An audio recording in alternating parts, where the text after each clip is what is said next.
آخر کیوں آدم علیہ السلام کو جنت سے اس دنیا میں بھیجا گیا؟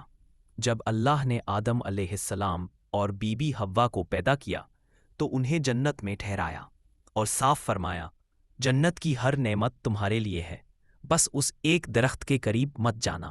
لیکن ابلیس، جو آدم سے شروع سے ہی حسد رکھتا تھا، چپکے سے جنت میں ایک اور چال لے کر داخل ہوا۔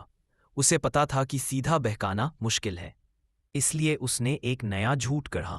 پہلے اس نے دور سے آوازیں ڈالی، پھر پاس آیا اور بولا، اگر تم اس درخت کا پھل نہیں کھاؤ گے تو جنت سے نکال دیے جاؤ گے۔ آدم اور حوا نے اس کی بات کو جھٹلایا اور اس سے دور رہنے لگے، لیکن ابلیس یہاں نہیں رکا۔ ایک دن وہ ان کے سامنے کھڑا ہوا، ہاتھ اٹھائے اور قسم کھانے لگا، میں تمہارا سچا بھلائی چاہنے والا ہوں۔ پہلی بار ان کے دل میں ہلکا سا سوال آیا، اور یہی وہ لمحہ تھا جس کا ابلیس کو انتظار تھا۔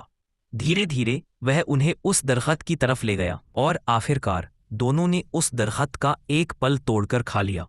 بس اللہ کا حکم آیا، اب تم دونوں کو دنیا میں اتارا جائے گا، وہیں تمہارا امتحان ہوگا، اور ایک دن سب کو میرے پاس ہی لوٹ کر آنا ہے۔